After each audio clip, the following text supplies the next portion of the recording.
meet again, in thunder, lightning, or in rain. When the hurly-burly's done, when the battle's lost and won. That shall be ere the set of the sun, where the place, Upon the heath, there to meet with Macbeth. Come, Greymalkin, paddock calls, anon. fair is foul, and foul is fair. hover through the fog and filthy air.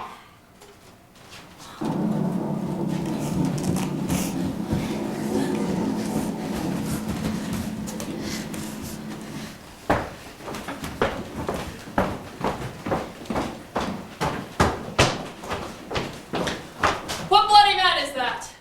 He can report to seemeth by his plight of the revolt of the new estate. This is the sergeant who, like a good and hearty soldier, fought against my captivity.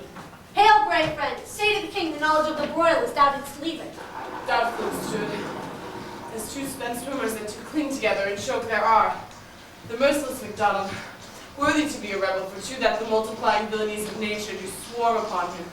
From the western isles with currents and gallows glasses to supply. And fortune on his damned quarry smiling shows like a rebel's whore. But all's too weak. For brave Macbeth, well he deserves that name. Disdain fortune with his brandished steel, which spoke with bloody execution. Like valor's minion carved out his passage till he faced the slave, which ne'er shook hands, nor bade farewell to him, till he unseamed him from the nave to the chops, and fixed his head upon our battlements. Oh, valiant cousin, worthy gentleman! As when the sun gives his reflection, shipwrecking storms and direful thunders break. So from that spring whence comfort seems to come, discomfort swells. Mark, you have got the mark. No sooner justice had with valor armed compelled these skipping currents to trust their heels, but the Norwegian lord, surveying vantage, refurbished arms and new supplies of men began a fresh assault. Dismayed this not our captains, Macbeth and Banquo? Yes. The sparrows, eagles, or the hare, the lion. If I say sooth, I must report they were as cannons or charged with double cracks. So doubly they redoubled strokes upon the foe. Except they meant to bathe in reeking wounds, memorize another Golgotha.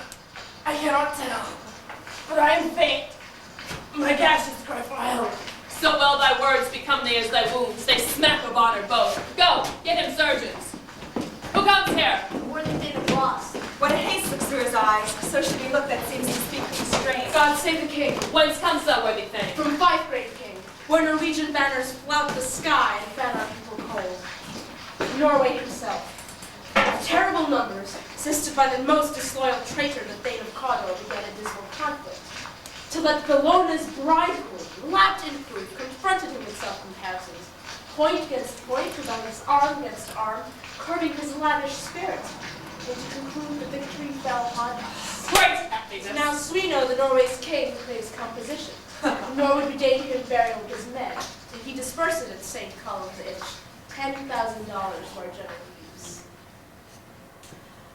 No longer shall that Thane of Cawdor deceive our bosom interest.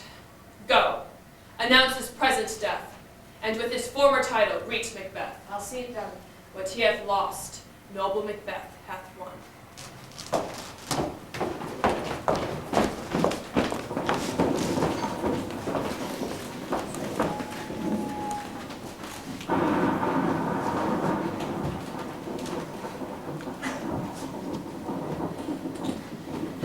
where hast thou been, sister? Killing swine. Sister, where thou? The sailor's wife had chestnuts in her lap, and munched, and munched, and munched. Give me, quoth I, a right thee, witch, the rump-fed Runyon cries. Her husband's to Aleppo gone, master of a Titan, but in a sea I'll thither sail, and like a rat without a tail, I'll do, and I'll do. I'll give you wind. Thou art kind, and I another. I myself have all the other, and the very ports they blow, all the quarters that they know, the shipmates cry. I'll drain him dry as hay. Sleep shall neither night nor day hang upon his penthouse lid. He shall live, a man forbid. Weary 7 nights, 9 times 9, shall he dwindle, peak, and pine. Though his bark cannot be lost, yet it shall be tempest tossed. Look what I have. Show me, show me. Here I have a pilot's thumb. Left as homeward he did come. A drum, a drum. Macbeth not come. Weird sisters, hand in hand, hosters of the sea and land. Thus do go about, thrice to thine, and thrice to mine, and thrice again to make up 9. Peace, the charms round up. So foul and fair a day I've not seen. While the forest called the forest. What are these? So withered and so wild in their attire, that look not like the inhabitants of the earth, and yet are on't. Live you? Or are you aught that man may question? You seem to understand me, by each at once her chubby finger laying upon her skinny lips. You should be women, and yet your beards forbid me to interpret that you are so. Speak if you can. What are you? All hail Macbeth. Hail to thee, Thane of Glamis. All hail Macbeth, hail to thee, Thane of Cawdor. All hail Macbeth, that shalt be king hereafter. And so why you start, and seem to fear things that do sound so fair. In the name of truth, are ye fantastical, or that indeed which outwardly ye show? My noble partner, you greet with present grace and great prediction of noble having and of royal hope, that he seems rapt withal. To me you speak not. If you can look into the seeds of time and say which grain will grow and which will not, speak then to me, who neither beg nor fear your favors, nor your hate. Hail. Hail, Hail. Lesser than Macbeth, and greater. not so happy, yet much happier. Thou shalt get kings, though thou be none. So all hail Macbeth and Banquo. Banquo and Macbeth. All hail. Stay, you imperfect speakers. Tell me more. By Sinel's death I know I am the Thane of Glamis, but how of Cawdor? The Thane of Cawdor lives a prosperous gentleman, and to be king stands not within the prospect of belief, no more than to be Cawdor. Say from whence you owe this strange intelligence, or why upon this blasted heath you stop our way with such prophetic greeting. Speak, I charge you! Whither are they vanished? Into the air, and what seemed corporeal melted as breath into wind. Who had stayed? Are such things here as we do speak about? Or have we eaten on the insane brute that takes the reason prisoner? Your children shall be kings, You shall be king. and Thane of Cawdor too. I did not so. To the self-same tune and words. Hail. Who's here? The king hath happily received Macbeth the news of thy success. And when he reads thy personal venture in the rebel's fight, his wonders and his praises do contend, which should be thine or his. Silenced for that, in viewing o'er the rest of the self-same day, he finds thee in the stout Norwegian ranks. Nothing afeard of what thyself would say, strange images of death. As thick as hail came post with post, and everyone did bear thy praises in his kingdom's great defense, and pour them down before him. We are sent to give thee from our royal master thanks, only to herald thee into his sight, not pay thee. And for an earnest of a greater honor, he bade me from him call thee Thane of Cawdor. In which addition, hail most worthy Thane, for it is thine. What, can the devil speak true? The Thane of Cawdor lives. Why do you dress me in borrowed robes? Who was the Thane lives yet, but under heavy judgment bears that life which he deserves to lose. Whether he was combined with those of Norway, or did lie in rebel with hidden help and vantage, or that with both he labored in his country's wrack, I know not. But treason's capital confessed and proved him overthrown. Arms and thing of Cardo. The greatest is behind. Thanks for your pains. Do you not hope your children shall be kings, when those that gave the fame of Cardo to me promised no less to them? The trusted home by giving kindle you unto the crown, besides the fame of Connor. But 'tis strange, and oftentimes to win us to our harm, the instruments of darkness tell us truths, win us with honest trifles, which betray us in deepest consequence. Cousins, a word, I pray you. Two truths are told as happy prologues to the swelling act of their imperial. I thank you, gentlemen. The supernatural solicitor cannot be ill, cannot be good. If ill, why have it given me earnest of success commencing in a truth? I am thinking of Cardo. If good, why do I yield to that suggestion whose horrid image doth unfix my hair and make my seated heart knock at my ribs against the use of nature? Present fears are less than horrible imaginings.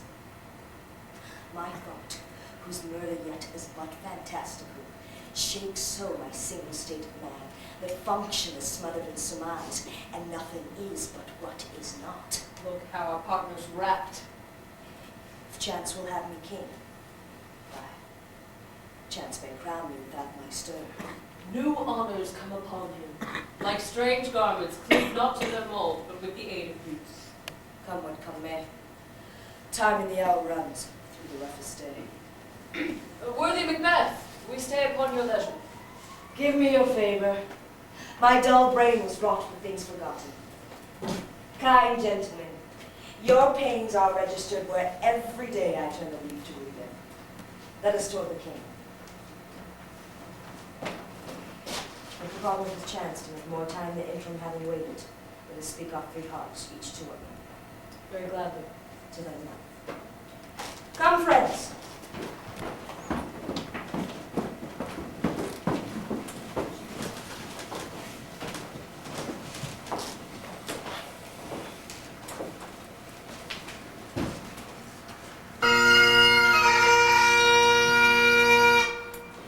Is execution done on Cawdor? Are not those in commission yet returned? My liege, they are not yet come back. But I have spoke with one that saw him die, who did report very frankly he confessed his treasons, implored your highness pardon, and set forth a deep repentance. Nothing in his life became him like believing it. He died as one that had been studied in his death. To throw away the dearest thing he owed is toward a careless trifle. There's no art to find the mind's construction in the face. He was a gentleman on whom I built an absolute trust. Worthiest cousin, the sin of my ingratitude even now is heavy on me. Thou art so far before that the swiftest wing of recompense is slow to overtake thee. Would thou hadst less deserved, then the proportion both of thanks and payment might have been mine. Only I have left to say, more is thy due, than more than all can pay. The service and the loyalty I am undoing it pays itself. Your highness's part is to receive our duties, and our duties are to your throne and state, children and servants, which do but what they should, by doing everything safe toward your love and honor. Welcome hither. I begun to plant thee, and will labor to make thee full of growing. Worthy Banquo, that hast no less deserved, nor must be known, no less to have done so. Let me enfold thee, and hold thee in my heart. There if I grow, the harvest is your own. My plenteous joys, wanton in their fullness, seek to hide themselves in drops of sorrow. Sons, kinsmen, thanes, and you whose places are the nearest, know we will establish our estate upon our eldest, Malcolm, whom we name the Prince of Cumberland. Which honor must not unaccompanied invest him only, but signs of nobleness shall shine like stars on all deserters. From hence to Inverness, and bind us further to you. The rest is labor, which is not used for you. I'll be myself the harbinger, and make joyful the hearing of my wife at your approach. So humbly take my believe. My worthy Cardor. Prince of Covenant. That is a step on which I must follow, or else so leap, for in my way it lies. Oh, stars, hide your fires. Let not light see my black and deep desires.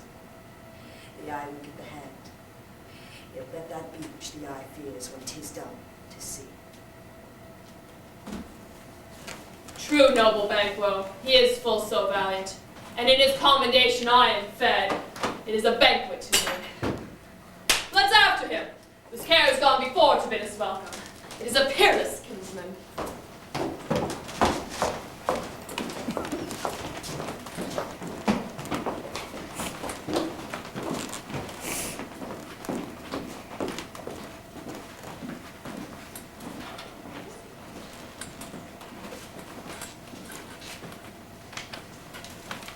They met me in the day of success, and I have learned by the perfectest report they have more in them than mortal knowledge. Lest I burn a desire to question them further, they made themselves air into which they vanished. Whilst I stood wrapped in the wonder of it, came missives from the king, who all hailed me Thane of Cardor. By which title before, these weird sisters saluted me and referred me to the coming on of time with Hail King that shall be. This have I thought good to deliver thee, my dearest partner of greatness, that thou mightst not lose the dues of rejoicing by being ignorant of what greatness is promised thee. Lay it to thy heart and farewell. Glamis thou art in Cardor, and shalt be what thou art promised.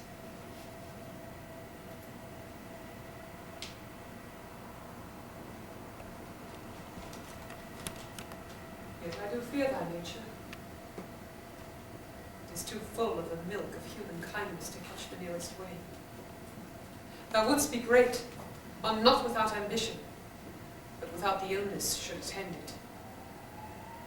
What thou wouldst highly, that wouldst thou holily, wouldst not play false, and yet wouldst wrongly win. Thou'st have great Glamis, that which cries, thus thou must do it, if thou have it. And that which rather thou dost fear to do than wishest, should be undone. Hie thee hither, that I may pour my spirits into thine ear, and chastise with the valor of my tongue all that impedes thee from this golden round, which fate and metaphysical aid doth seem to have thee crowned withal. What is your tidings? The king comes here tonight. Thou art mad to say it, is not thy master with him, who art so in form for preparation? So please you, it is true. Our thane is coming.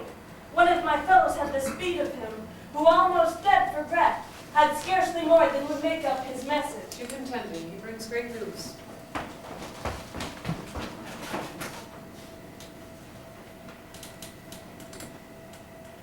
The raven himself is hoarse, that quotes the fatal entrance of Duncan under my battlements.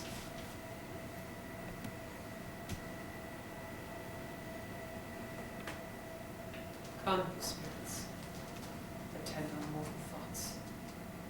Unsex me here, and fill me from the crown to the toe, top full of direst cruelty. Make thick my blood, stop up the passage and access to remorse, that no compunctious visitings of nature shake my fell purpose, nor keep peace between the effect and it. Come to my woman's breasts, take my milk for gall, you murdering ministers, wherein your sightless substances you wait on nature's mischief. Come, thick night, and Paul thee in the dumbest smoke of hell, that my keen knife see not the wound it makes, nor heaven peep through the blanket of the dark to cry, hold, hold.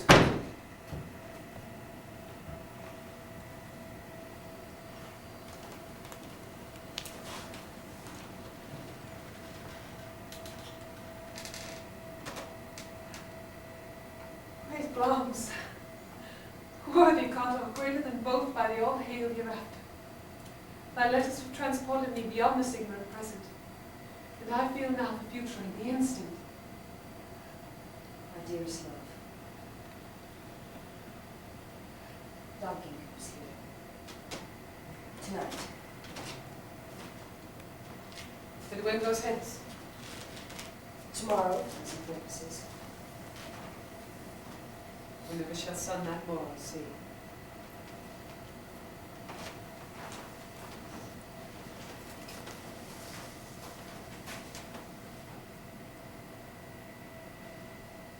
This, my favorite, is a book where men may read strange matters. To beguile the time, look like the time. Bear welcome in your hand, your eye, your tongue. Look like the innocent flower, but be the servant unmoved. He that's coming must be provided for, and you shall put this night's great business into my dispatch, which shall to all our nights and days to come give solely sovereign sway, mastered. We will speak fear, and we look up clear, to alter favor is to fear. Leave all the rest to me.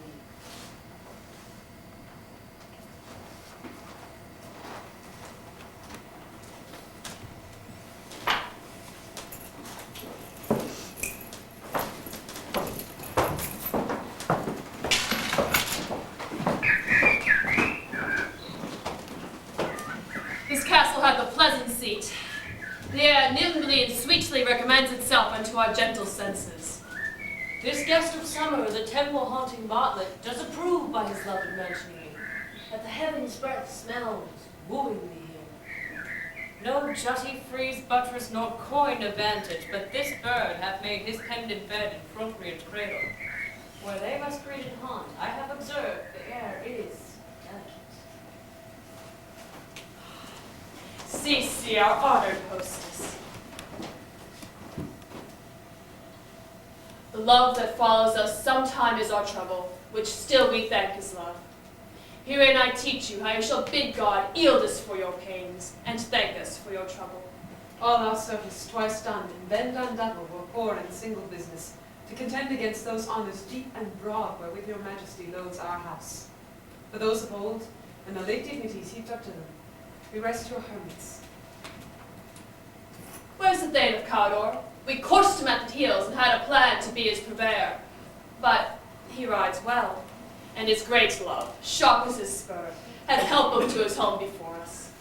Fair and noble hostess, we are your guests tonight. Your servants ever have theirs, themselves and what is theirs, and count to take their orders at your highness's pleasure, still to return your own.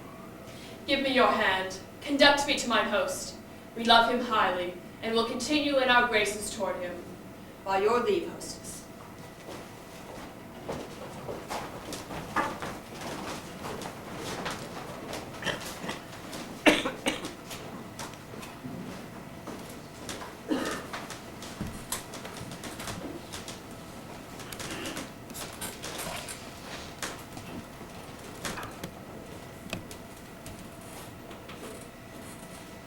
If it were done when 'tis done, then 'twere well it were done quickly.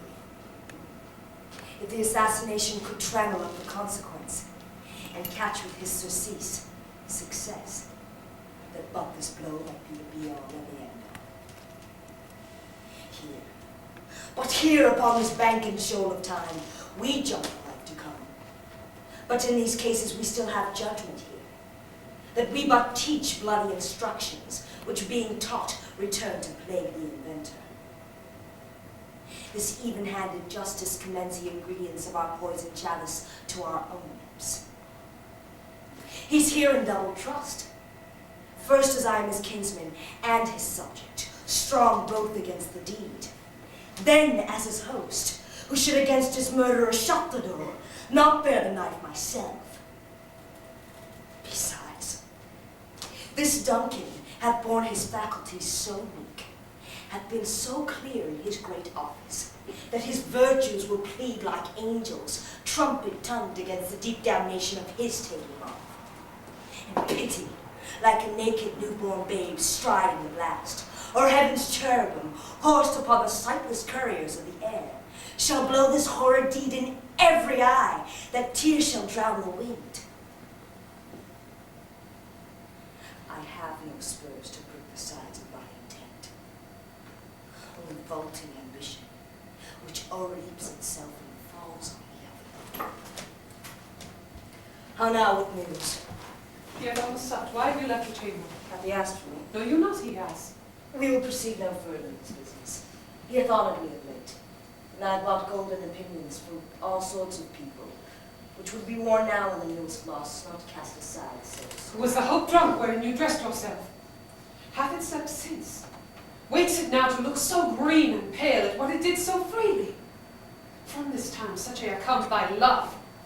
Art thou afeard to be the same in thine own act and valour as thou art in desire? Wouldst thou have that which thou esteemest the ornament of life, and live a coward in thine own esteem, letting I dare not wait upon I would, like the poor cat in the attic? Prithee, peace!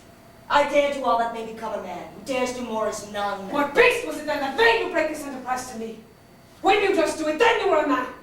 And to be more than what you were, you would be so much more than man. No time, no place did then adhere. They have made themselves, and that their fitness now does unmake you.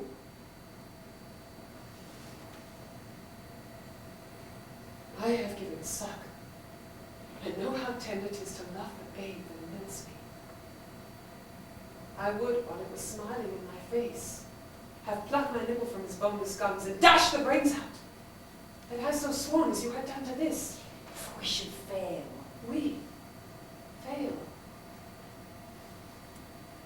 Screw your courage to the stinging place and will not fail. When Duncan is asleep, whereto the rather his day's hard journey shall soundly invite him, these two chamberlains will I with wine and muskets so convince that memory the water of the rain shall be a fume, and the receipt of reason a limbic only, when in swinish sleep their drenched natures lies as in death. What not can we put upon the unguarded Duncan? What not put upon this spongy officer's journey, which shall bear the guilt of our great quell? And the fourth grandchildren only. For thy undaunted metal should compose nothing but names.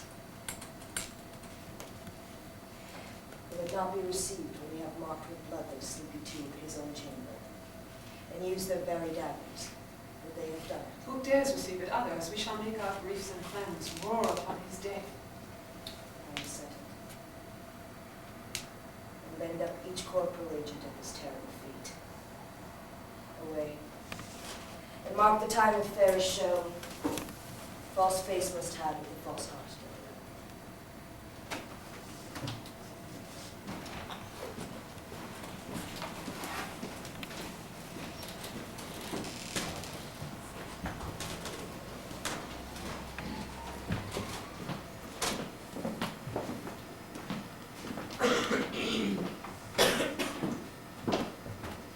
How goes the night, boy? The moon is down. I've not heard the clock. She goes down at 12. Take it 'tis later, sir. Hold. Take my sword. There's husbandry in heaven. Their candles are all out. Take thee that too. Heavy summons lies like lead upon me, and yet I would not sleep. Merciful powers, restrain in me the cursed thoughts that nature gives way to in repose. Give me my sword. Who's there? A friend. What, sir, not yet at rest? The king's abed. He hath been in unusual pleasure and shut up in measureless content. Being unprepared, our will became servant to defect. Which else should free have wrought? All's well.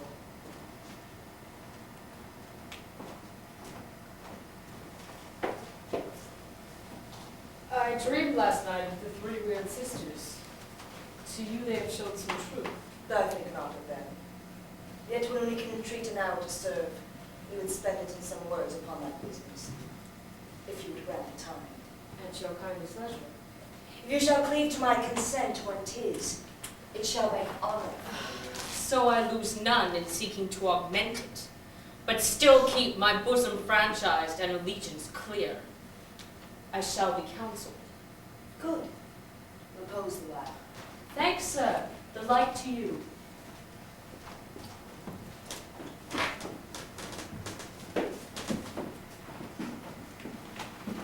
Well, bid thy mistress when my drink is ready. She strike upon the bell. Get thee to bed.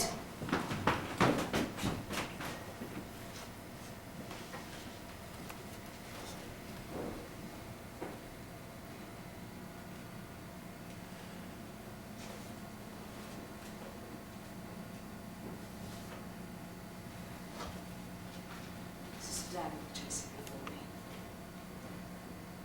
The handle told my hand. Come. Let me clutch thee. I have thee not, and yet I see thee still. Art thou not fatal vision, sensible to feeling as to sight? Or art thou but a dagger of the mind, a false creation, proceeding from the heat, oppressive brain? I see thee yet, in form as palpable as this, which now I draw. Thou marshallest me the way that I was going, and such an instrument was I to use. Mine eyes have made the fools of the other senses, or else worth all the rest. I see thee still. And on thy blade and dungeon gouts of blood which was not so before. There's no such thing. It is the bloody business which informs thus to mine eyes. Now all the one-half world, nature seems dead. Wicked dreams abuse the curtain sleep. Witchcraft celebrates pale Hecate's offerings. In withered murder, alarmed by his sentinel wolf, thus with his stealthy pace, with Tarquin's ravishing strides, towards his design moves like a ghost. Thou sure and firm set earth, hear not my steps whichway they walk. Thy very stones prate of my whereabout. Take the present horror from the time which now sits with it. Whilst I threat he lives, words to the heat of deeds too cold breath gives. I go and 'tis done. The bell invites me.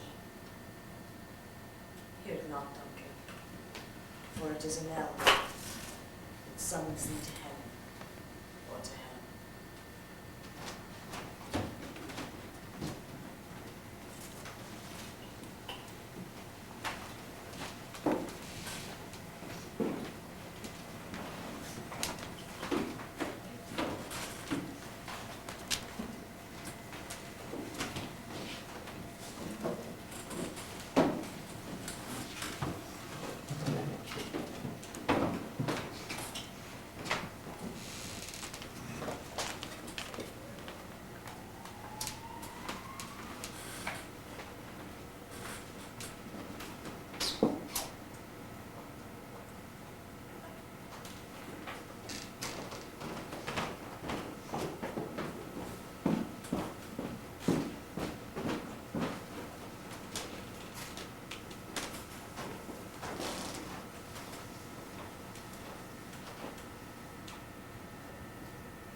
That which hath made them drop hath made me bold. What hath quenched them hath given me fire. Hark! Yes. It was the owl that shrieked, the fatal bell which gives the sternest good night. He is about it. The doors are open, the surfeited grooms do mock their charges with snooze. I have drugged their posses. But death and nature do contend about them whether they live or die. Who's there? What? Ho! Alack, I am afraid they have worked and 'tis not done. The attempt and not the deed confounds us. Hark, I laid their daggers ready, he could not miss them. I did not resemble my fathers, he had saved. I had done it.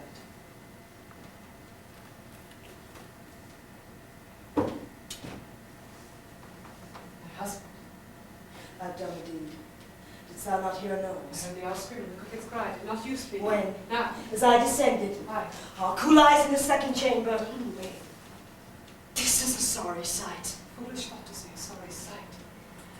As one did laugh in his sleep. And one cried murder. That they did wake each other. Say their prayers. And address them again to sleep. They are too much together. One cried, God bless us. and our men the other, as they had seen me with these hangman's hands. Listening their fear, I could not say amen when they did say, God bless us. Not so deeply. Wherefore could I not pronounce amen? I was in most needs of a blessing, and amen stuck in my throat. These deeds must not be thought of after these ways. So it will make us mad. Methinks I heard a voice cry. Sleep no more. Macbeth does murder sleep. The innocent sleep. The sleep that knits up the raveled sleep of care. Death of each day's life. Sore labor's bath. Balm of hurt minds. Great nature's second course. Chief nourisher of life's feast. What do you mean? Still it cried. Sleep no more. To all the house, Glamis hath murdered sleep, and therefore Cardinal shall sleep no more. Macbeth shall sleep no more. Who was it that thus cried? Why, worthy thing, you do unbend your noble strength to think so bring sickly of things. Go get some water. Wash this filthy weakness from your hand. Why did you bring these daggers from the place? They must lie there. Go carry them and smear the sleepy grooves with blood. I'll go no more. I'm afraid to think of what I've done. Look on it again, I dare not. Spam of purpose! Give me the daggers. Sleeping in the dead of his pictures. 'Tis the eye of childhood that bears a painted devil. If he do bleed, I'll gild the faces of the grooms withal, for it must seem their guilt.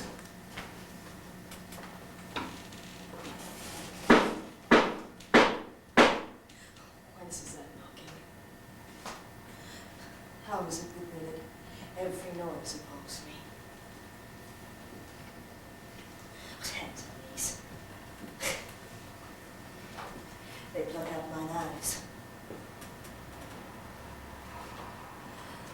Will our great Neptune's ocean wash his blood clean from my hand?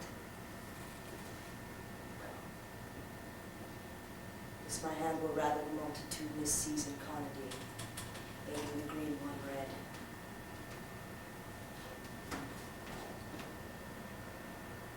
My hands are of your colour. But I shame to wear a heart so white. I hear knocking at the south entry. Retire over to our chamber. A little water clears us of the deed. How easy is it then? Your constancy hath left you unattended. More knocking. Put on your nightgown, lest occasion call us and show us to be watchers. Be not so poorly lost in your thoughts. To know my deed, 'twere best not know myself. Wake Duncan with thy knocking. I would thou couldst.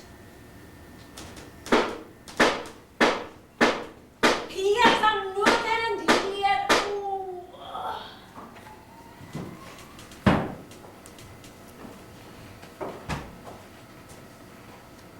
Have a member courier of Helge. He should have old Tern and a key. Nook, nook, nook! Who's there in the name of Beelzebub?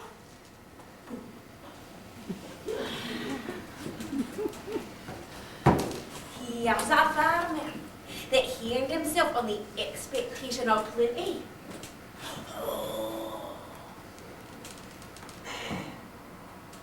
Come in time. Have napkins enough about ya? Here you sweat for it all! Nook, nook. Who's there? And the other devil's name.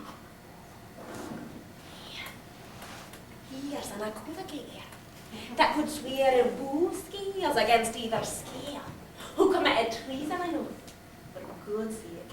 Yep, could not equivocate to heaven. Oh!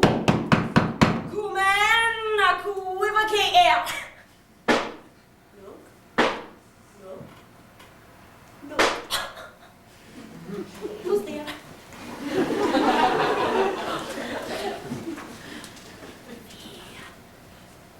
Here's an English tale, come hither. For stealing out of a French hose. Come in, tailor, here's your my roast, your goose. And look, look. Never wait.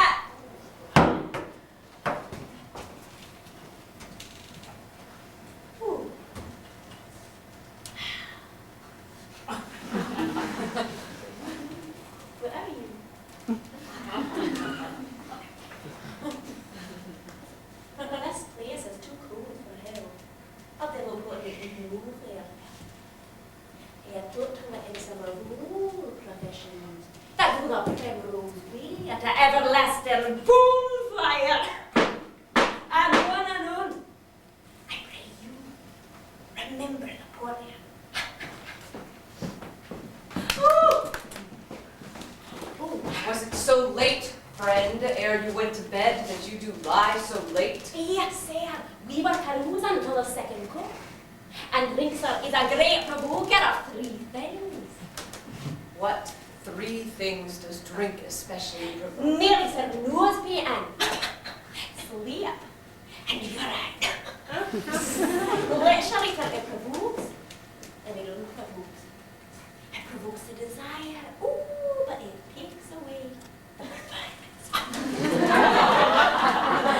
Therefore, much drink it is said to be an alcoholity here, but literally, it makes him and it melts him. It sets him on. It takes him off. It persuades him and disheartens him.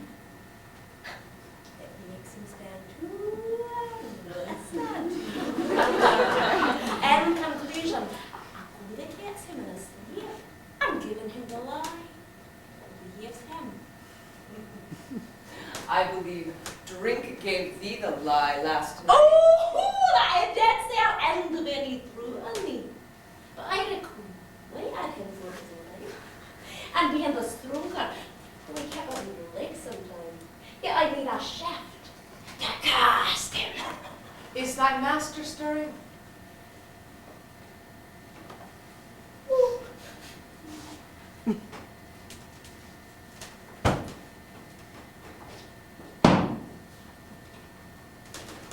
Our knocking has awaited. Good morrow, noble sir. Good morrow, both. Is the king stirring, worthy thing? Not yet. He did command me to call timely out there.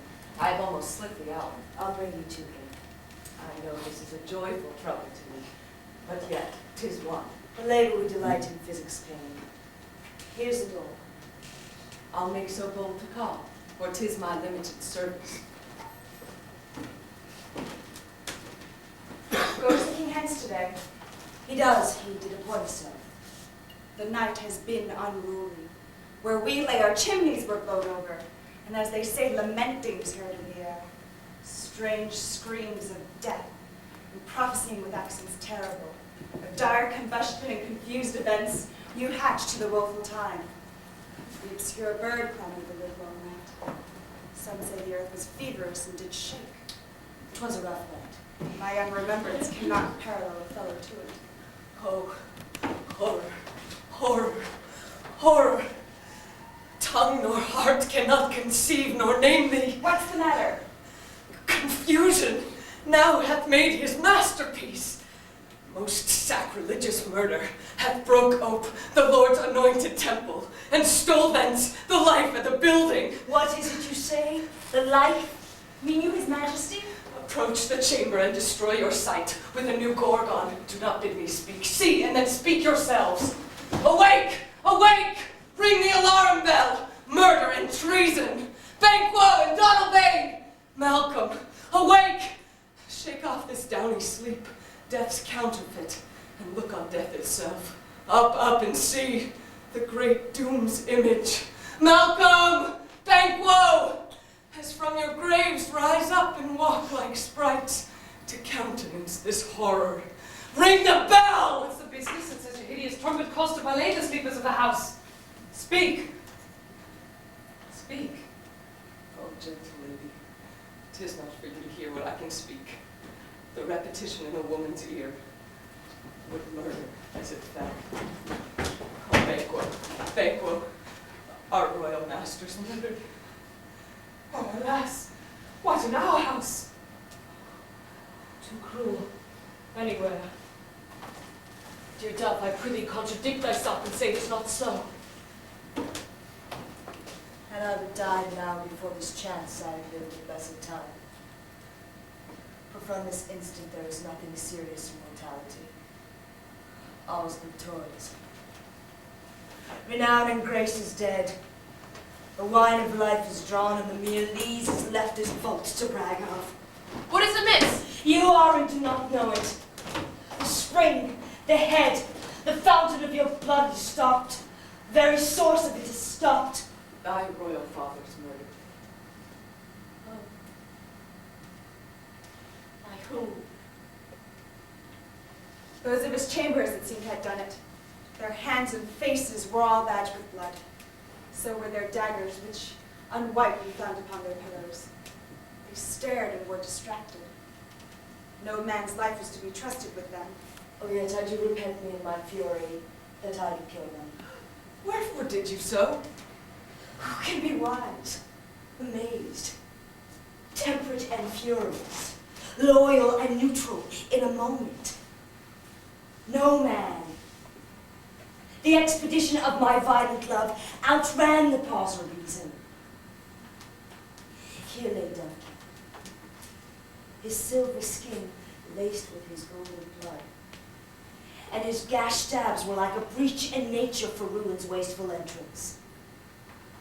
They're the murderers, steeped in the colors of their own trades, their daggers unmannerly breached with gore. Who could refrain that had a heart to love, and in that heart courage to make love's known? Help me, and so, look to the lady. Why do we hold our tongues that most may claim this argument for hours? What should be spoken here, where our fate, hid in an auger hole, may rush and seize us? Let's away, our tears are not yet brewed. Nor our strong sorrow upon the foot of motion. When we have our naked frailties hid, that suffer an exposure, let us meet and question this most bloody piece of work to know it further. Fears and scruples shake us. In the great hand of God I stand, and thence against the undivulged pretense I fight treasonous malice. And so do I. So all. So all. Let's briefly put on manly readiness and meet in the hall together. Welcome to Welcome to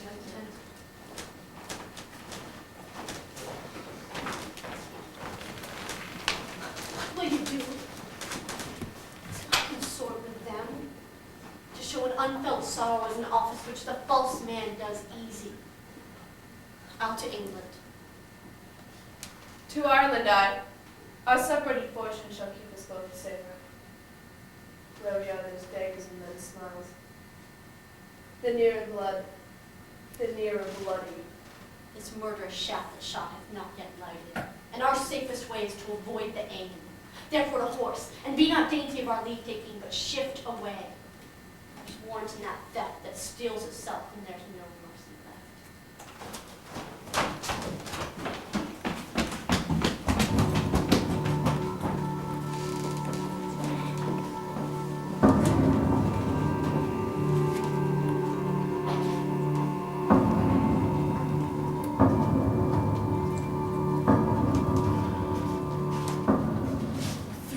And 10, I can remember well, within the volume of which time I have seen hours dreadful and things strange. But this sore night hath trifled former knowings. Good Father, thou seest the heavens, is troubled with man's act, threatens his bloody stage. By the clock 'tis day, and yet dark night strangles the traveling light. Is it night's predominance or the day's shade? Darkness should the face of earth entomb, and living light should kiss it. 'Tis unnatural, even like the deed that's done. On Tuesday last, a falcon, towering in her place of pride, was by a mousing owl hacked at and killed. And Duncan's horses, a thing most strange and certain, beauteous and swift, the minions of a race, turned wild in nature, broke their stalks, flung out, contending against obedience as they would make war with mankind. 'Tis said they ate each other. They did so, to the amazement of mine eyes. Here comes the good Macduff. How goes the world, sir? Now? I see not. Is it known who did this more than bloody deed? Those that Macbeth hath slain. Alas, the day. What good did they portend? They were suborned. Malcolm and Donalbain, the king's two sons, are stolen away and fled, which puts upon them suspicion of the deed. Against nature still. Thriftless ambition that will raven up thine own life's means. And 'tis like the sovereignty will fall upon Macbeth. He is already named and gone to Scone to be invested. Where is Duncan's body? Carried to Cumkin, the sacred storehouse of his predecessors, and guarding of their bones. Regis gone? No, cousin. Artifact. Well, I will do it. Well, may you see things well done there. Adieu, lest our old rogues sit easier than our new. Farewell, Father. God's medicine go with you, and with those that would make good of bad, and friends of foes.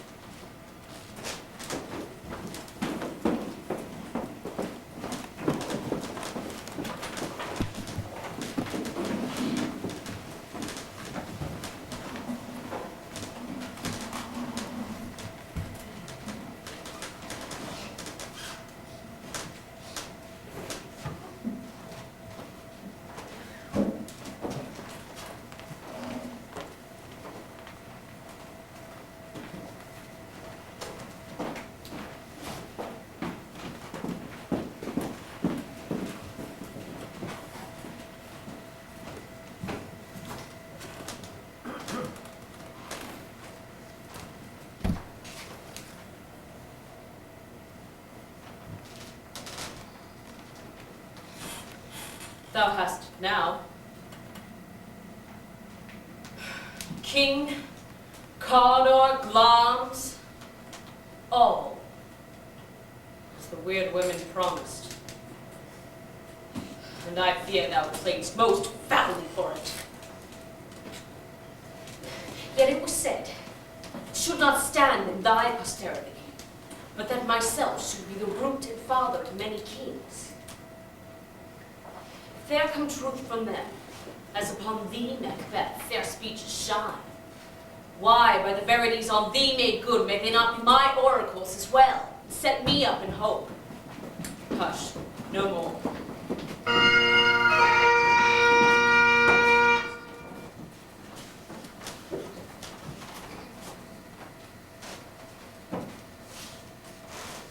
He is our chief guest. He had been forgotten. It had been a gap in our great feast, and all thing unbecoming. Tonight we hold a solemn supper, sir, and I'll request your presence. Let your highness command upon me, to the which my duties are with the most indissoluble tie for eminent. Ride you this afternoon. Now, my good lord, We should have else desired your good advice, which have been both grave and prosperous in this day's council. But we'll take tomorrow. Is far you ride? as far, my lord, as will fill up the time twixt this and supper. Go not my horse the better. I must become a bar of the night for a dark hour or twain. Fail not our feast. My lord, I will not.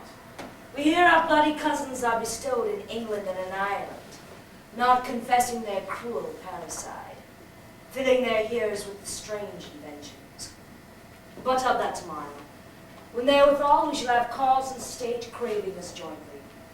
Hie to horse, adieu, till you return at night. Goes Fleance with you? Aye, my good lord. Our time does call upon us. I wish your horses swift and sure of foot, and so I do commend you to their backs. Farewell.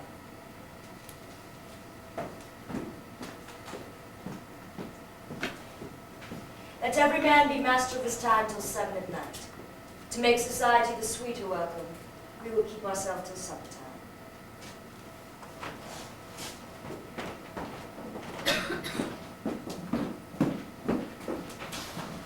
Alone.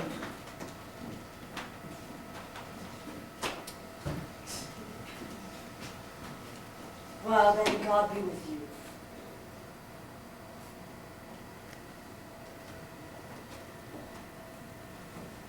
Attend those men our pleasure. They are, my lord, without the palace gate. Bring them before us.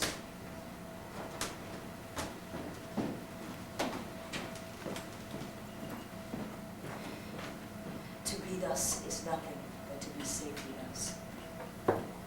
Our fears and banquets dig deep, and in this royalty of nature reigns that which would be feared. 'Tis much he bears, and to the dauntless temper of his mind he hath the wisdom that doth guide his valor to act in safety.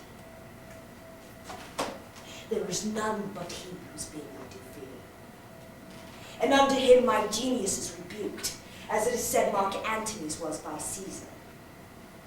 He chid the sisters when first they put the name of king upon me, and bade them speak to him.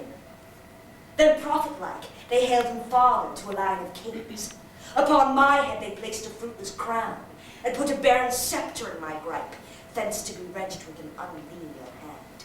No son of mine succeeding. If it be so, for Banquo's issue have I filed my mind. For them the gracious Duncan have I murdered. Put rancors in the vessel of my peace, only for them. And mine eternal doom, given to the common enemy of man, to make them kings, the seeds of Banquo kings. Rather than so, come fate into the list, and champion legal tales. Who's there? Now go to the door and stay there till we call. Was it not yesterday we spoke together? It was, so please, Your Highness. Well then, now have you considered my speeches? Know that it was he in the times past which held you so under fortune, which you thought had been our innocent self. This I made clear to you in our last conference. Past in probation how you were born in hand, how crossed, the instruments, who wrought with them. All things else that might to half a soul and a notion craze say, thus did Banquo. You made it known to I us. did so, and went further, which is now our point of second meeting. Are you so gospel to pray for this good man, and his issue, whose heavy hand had bowed you to the grave and beggared yours forever? We are men, Aye, in the catalogue you go for men.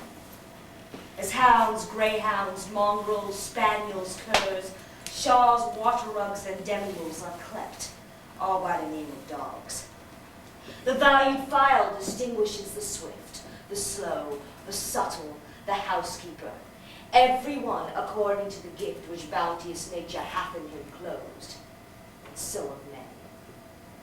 Now, if you have a station in the file, not in the worst rankhood of man, say it, and I'll put that business in your bosoms whose execution takes your enemy off. I am one, my liege, whom the vile blows and buffets of the world hath so incensed, that I am reckless in what I do to spite the world. and I another, so weary with disaster, tugged. Both of you know that Banquo was your enemy. True. So is he mine, and in such bloody distance that every minute of his being thrusts against my nearest of life. Though I could, with barefaced power, sweep him from my sight and bid my will avouch it, yet I must not. For certain friends that are both his and mine, whose loves I may not drop, but wail his fall whom I myself struck down. And thence it is that I to your assistance do make love, masking the business from a common eye, for sundry weighty reasons. We shall perform what you command us.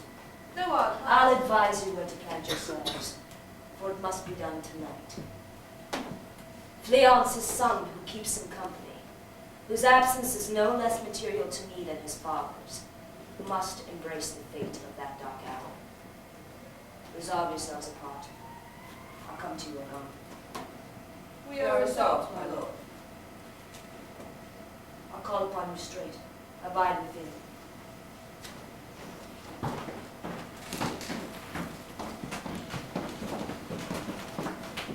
It is concluded. Banquo, thy soul's flight, if it find heaven, must find it out tonight.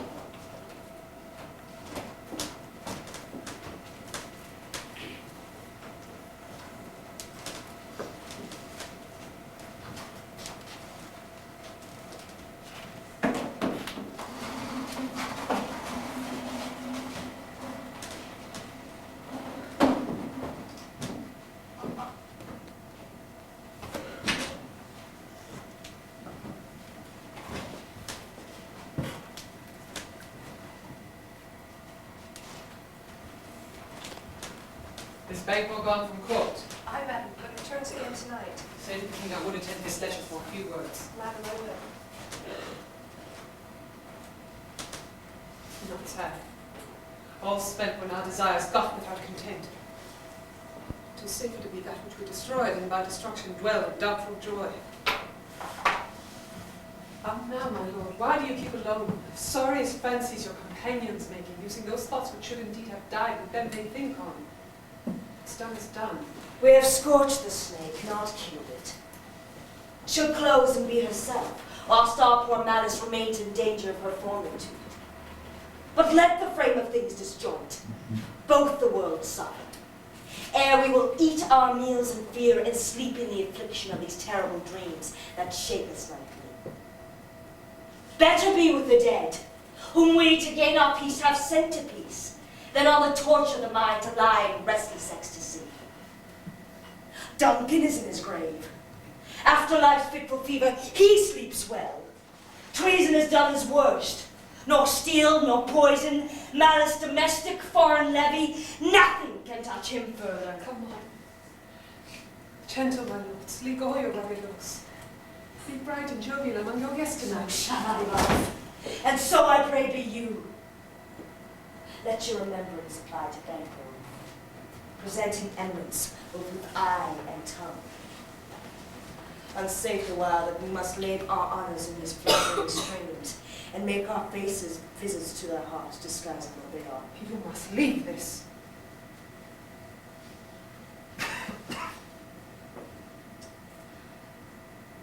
Full of scorpions is my mind, dear wife.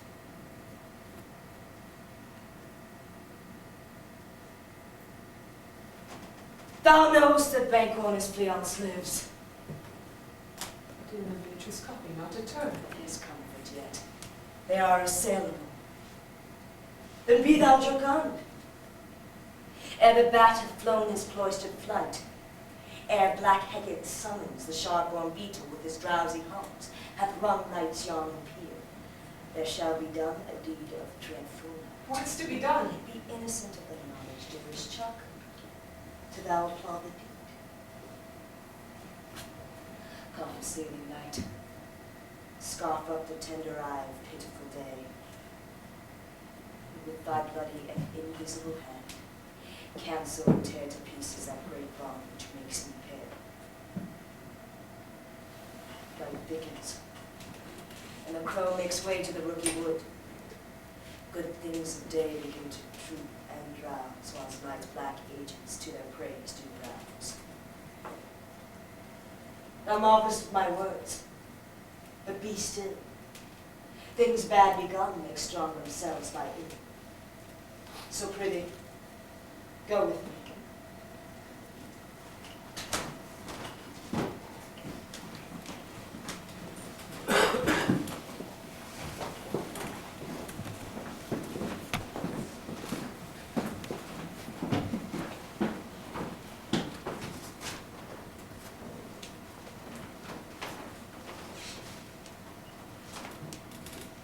But who did he join with us? Macbeth. And he is not our mistrust, since he delivers our offices and what we have to do to direction just. Then stand with us. The west yet glimmers with some streaks of day. Now spurs the later traveler in haste to gain the timely inn. And here approaches the subject of our walking horses. Give us a light there, ho! Then 'tis he, the rest that are within a note of expectation already are in the court. His horses go about. Almost a mile, but he does usually swarm and do from hence to the palace gate to look at the wall. A light, a light. Stand to it.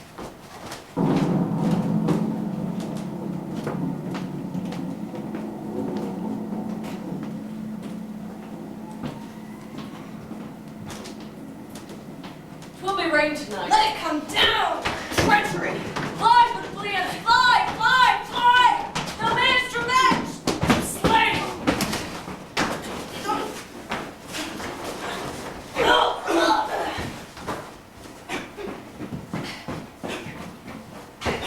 Who did strike out the light? What's not the way? There's but one down, the sun is fled. We have lost best half of our fare. Well, let's away and say how much is done.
You know your own degrees. Sit down. At first and last, the hearty welcome. Thanks to Your your Majesty. Majesty.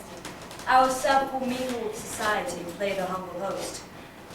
Our hostess keeps her state, but in best time, we will require her welcome. Pronounce it for me, sir, to all our friends. From my heart speaks, they are welcome. See, they encounter thee with their heart's thanks. Both sides are even. Here I'll sit in the midst. Be large in mirth. Anon we'll drink and measure the table round. There's blood on my face. 'Tis Banquo's friend. 'Tis better thee without than he within. Is he dispatched? My lord, his throat is cut. That I did for him. Thou art the best of the cutthroats. Yet he's good that did the like for Fleance. If thou didst, thou art the nonpareil. Most royal sir, Fleance escaped. Then comes my fit again. I had else been perfect, whole as a marble, as founded as a rock, as broad and general as a casing air. But now I am cabined, cribbed, confined, and bound to saucy doubts and fears. The bank was safe. Aye, my good lord. Safe in a ditch he bides, with 20 trenched gashes on his head, the least a death to nature. Thanks for that. There the grown serpent lies. The worm that's fled hath nature that in time will venom breed. No teeth for the present. Get thee gone. Tomorrow we'll hear ourselves again. My royal lord, you do not give the cheer. The feast is so that is not often vouched while 'tis a making. Sweet remembrance, sir. Now good digestion wait on appetite and health on both. Here, here. May it please your highness sit? Here have we now our country's honor roofed. Were the graced person of our banquet present, who may I rather challenge for unkindness and pity from his chance? His absence, sir, lays blame upon his promise. Pleases your highness to grace us with your royal company. The table's full. Here's a place reserved, sir. Where? Here, my good lord. What is it that moves your highness? Which one of you has done this? What, My my was lord? lord. Thou canst not say I did it. Never shake thy gory locks at me. Gentlemen, rise. His highness is not well. Sit, worthy friends. My lord is often thus and hath been from his youth. Pray you keep seat. And once you go to, you shall offend and extend his passion. Feed him, regard him not. Woman, I am a bold one that dare look on that which might appall the devil. proper stuff. This is the very painting of your fear. This is the air-drawn dagger which you said led you to Duncan. All these flaws and starts impostors to true fear. It will be from a woman's story to winter's fire authorized by her granddad. Shame itself. Why make you such faces? When all's done, you look on but a stool. See there! Look, lo! How say you? What care I? If thou canst not, speak to. If charnel houses and our graves must send those that we bury back, our monuments shall be the maws of kites. Quite a man, father. If I stand here, I saw him. Fight for shame. Blood hath been shed ere now in the open time. Aye, and since too, murders have been performed too terrible for the ear. The times has been that when the brains were out, the man will die, and there an end. But now they rise again, with 20 mortal murders on their crowns, and push us from our stools. This is more strange than such a murderess. My worthy lord, you do not give the cheer. Your noble friends do lack you. I do forget. Do not muse of me, most worthy friends. I have a strange infirmity, which is nothing to those that know me. Come, love and health to all, then I'll sit down. Give me some wine. You're full. I drink to the general joy of the whole table, and our dear friend Banquo, whom you miss. Would he were here. To all and him we thirst, and all to all. Our duty Our is duty to is pledge. to pledge.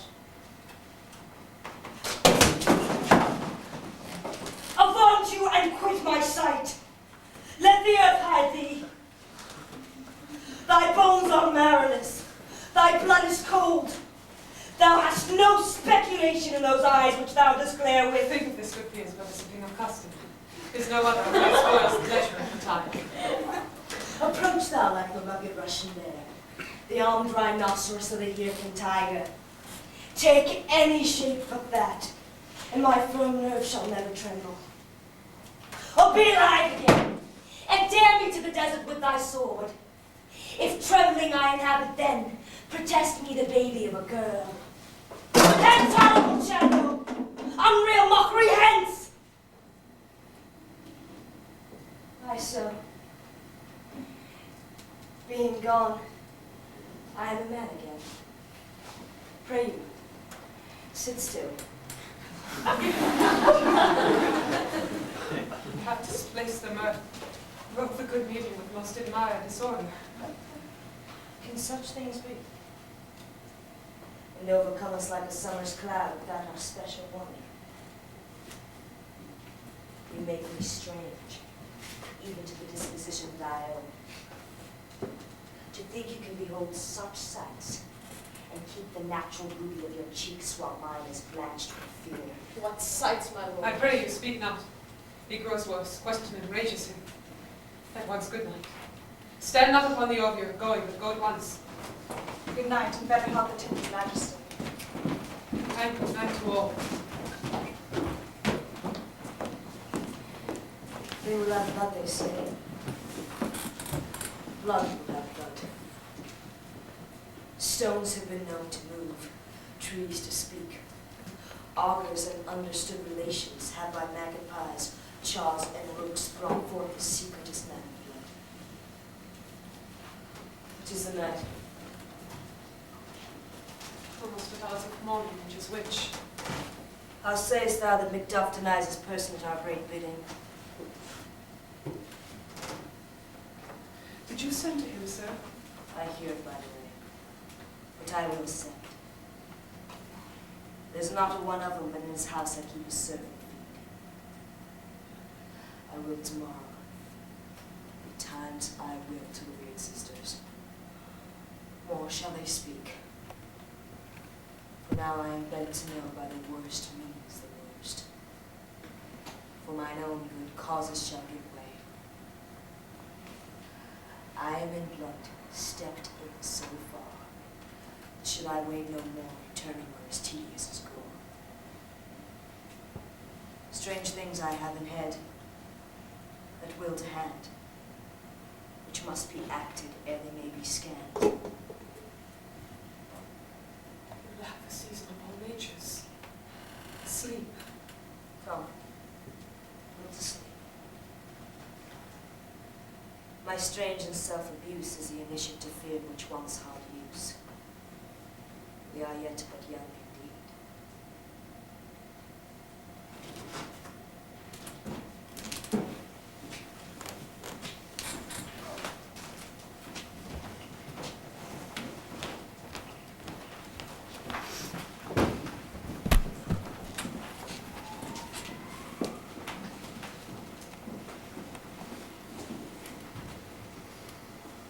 Former speeches have but hid your thoughts, which can interpret further, only I say things have been strangely born.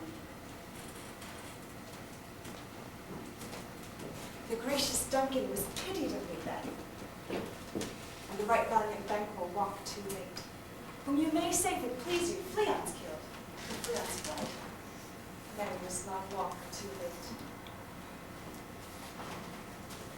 Who cannot want the thought how monstrous it was for Malcolm and for Donalbain to kill their gracious father? Damned fact, how it did grieve me.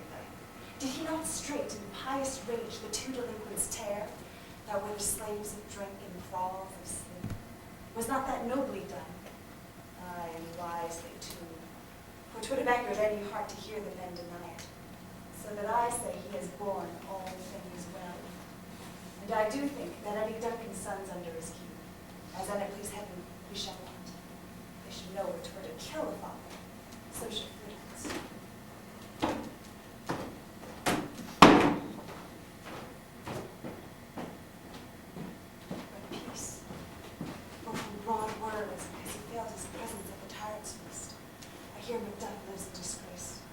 sir, can you tell where he bestows himself? The son of Duncan, from whom this tyrant holds the due of birth, lives in the English court, and is received of the most pious Edward with such grace that in the malevolence of fortune nothing takes from his high respect. Thither Macduff is gone, to pray the holy king upon his aid, to wake Northumberland in warlike sword, that by the aid of these, with him above to ratify the work, we may again give to our tables meat, sleep to our nights, free from our feasts and banquets bloody knives, do faithful homage, and receive free honor, all which we pine for now. Some holy angel fly to the court of England, and unfold his messenger he come. And a swift blessing may soon return to this, our suffering country, under a hand accursed. I'll send my prayers with him.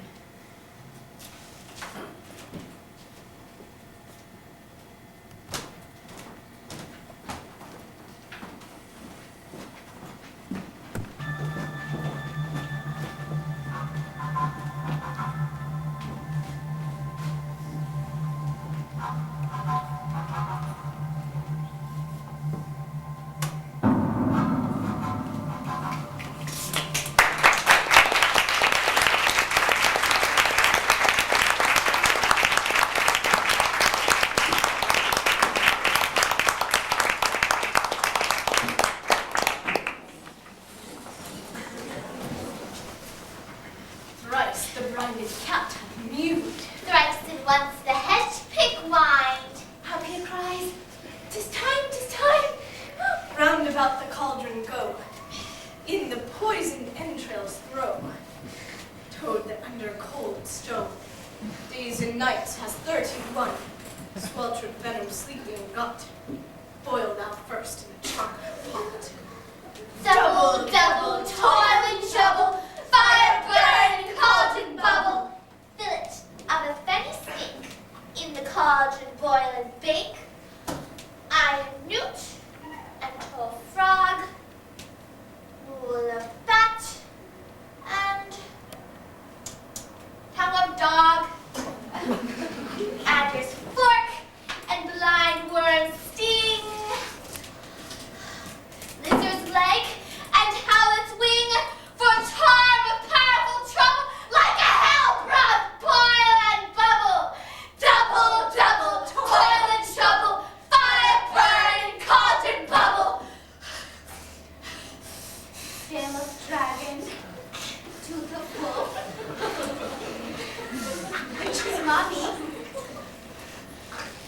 war and gulp, ravine sob, sea shot.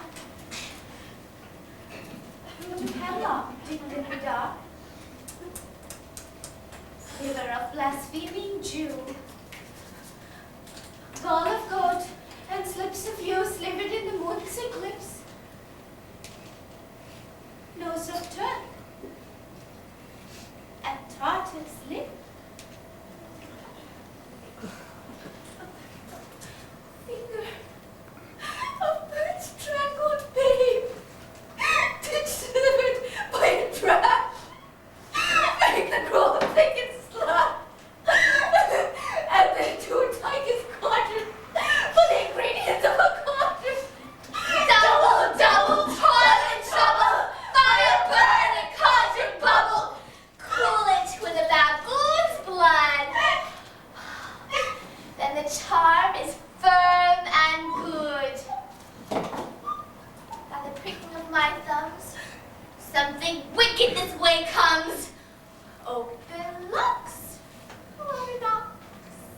How now, you secret black and midnight hags? What is't you do? A deed without a name.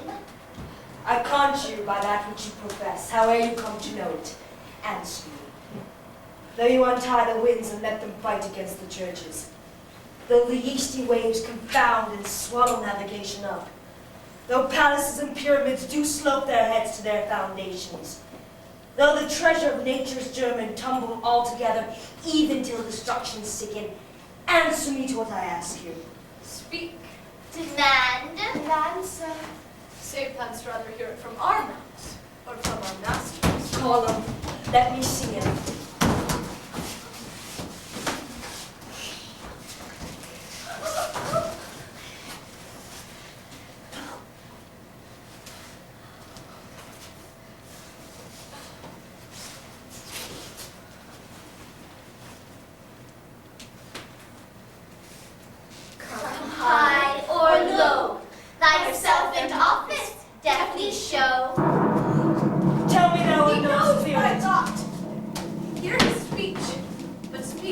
shall not.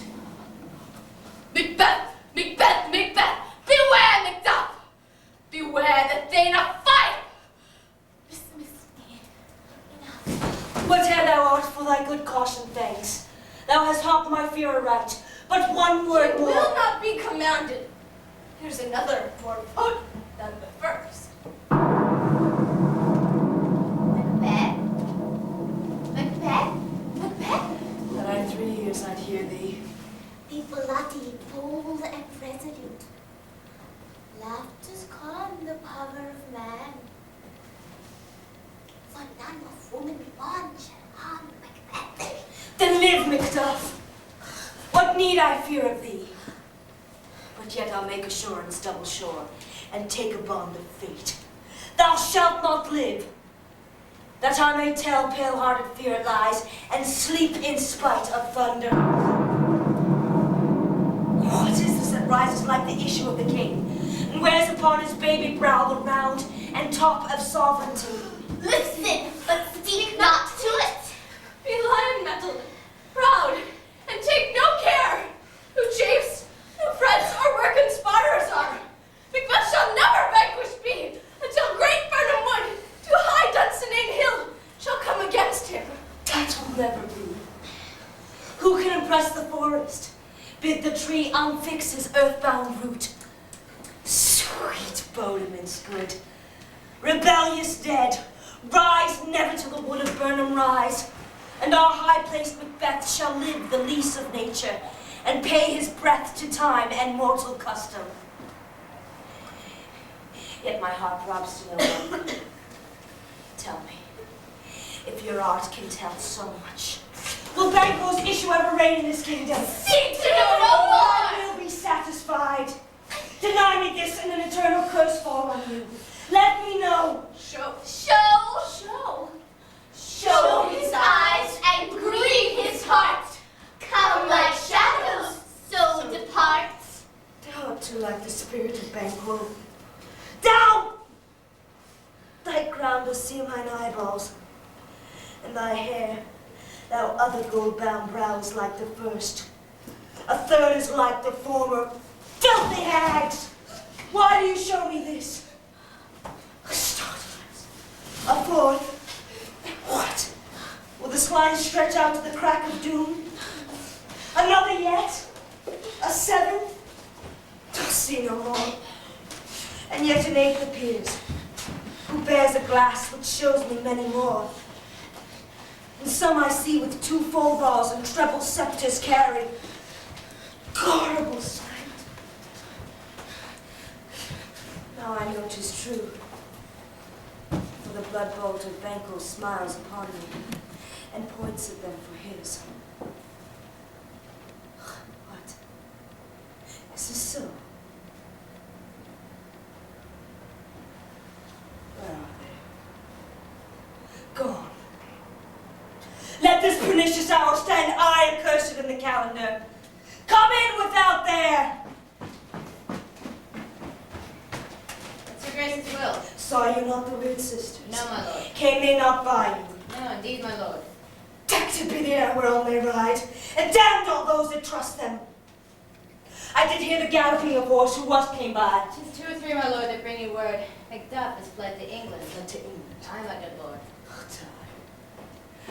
Thou anticipatest my dread exploits. The flighty purposes never overtook unless the deed go with it. From this moment, the very firstlings of my heart shall be the firstlings of my hand. And even now to crown thoughts with axe. Be it thought and done. Macduff's castle I surprise. Seize upon Fife. Give to the edge of the sword his wife, his babes, and all unfortunate souls that trace him in his line. But no more boasting like a fool. This deed I'll do before the purpose cool. No more sights. Where are these gentlemen? Come, bring me where they are.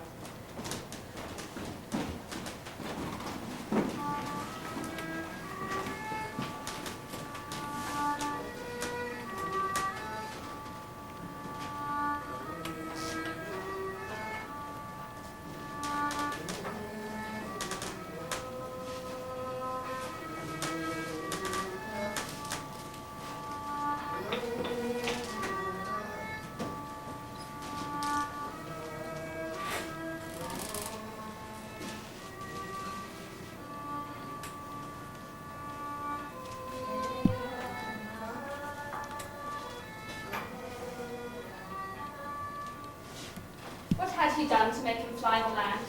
You must have patience, madam. He had none. His flight was madness. When our actions do not, our fears do make us traitors. You know not whether it was his wisdom or his fear. Wisdom. To leave his wife, to leave his babes, his mansion, and his titles in a place from whence himself does fly. He loves us not. He wants the natural touch. For even the poor wren, the most diminutive of birds, will fight her young ones in the nest against the owl. All is the fear and nothing is the love. As little is the wisdom when the flight so runs against all reason. My dearest coz, I pray you, school yourself. But for your husband, he is noble, wise, judicious, and best knows the fits of the season. I dare not speak much further. But cruel are the times when we are traitors and do not know ourselves. When we hold rumor and what we fear, and yet know not what we fear. Float upon a wild and violent sea each way we move. I take my leave of you. Shall not be long. I'll be here again. Things at their worst will cease, or else we climb upward to what they want.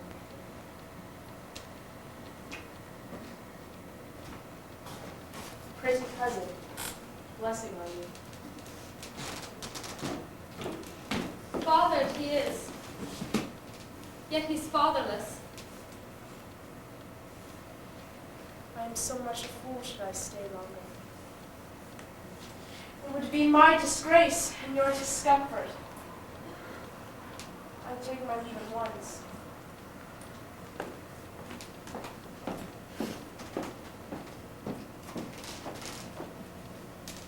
Sirrah, your father's dead. What will you do now? How will you live? As birds do, mother. What? With worms and with flies. With what I get, I mean. And so do they. Must never fear the net, nor line, the pitfall, nor the gin. Why should I, mother? Poor birds, they are not set for. My father is not dead. All you're saying. Yes, he is dead. How wilt thou do for a father? Nay, how will you do for a husband? Why, I can buy me 20 at any market. And you'll buy him to sell again. Thou speakst with all thy wit, and yet in faith with wit enough for thee. Was my father a traitor, mother? Aye, that he was. What is a traitor? Why, one that swears and lies. Be all traitors that do so? Everyone that does so is a traitor and must be hanged. Must they all be hanged that swear and lie? Everyone. Who must hang them? Why, the honest men. And the liars and swearers are fools, for they are liars and swearers enough to beat the honest men and hang up them. God help thee, poor monkey. How wilt thou do for a father? If he were dead, you would weep for him. If you would not, it was a good sign I should quickly have a new father. Poor prattler, how thou talkst! Bless you, fair dame. I am not, you know, though in your state of honor I am perfect. I doubt some danger does approach you nearly. If you would take a homely man's advice, be not found here. Hence with your little ones. To fright you, thus methinks I am too savage. To do worse to your fell cruelty, which is too nigh thy person. Heaven preserve you, I dare abide no Whither longer. should I fly? I have done no harm. But I remember now. I am in this earthly world where to do harm is often laudable. To do good sometimes accounted dangerous folly. Why then, alas, do I put up that womanly defense to say I have done no harm? What is this face? Where is your husband? I hope in no place so unsanctified where such as thou mayst find him. He is a traitor. Thou! Need I say more? What? You egg? Young fry of treachery. He's killed me, mother.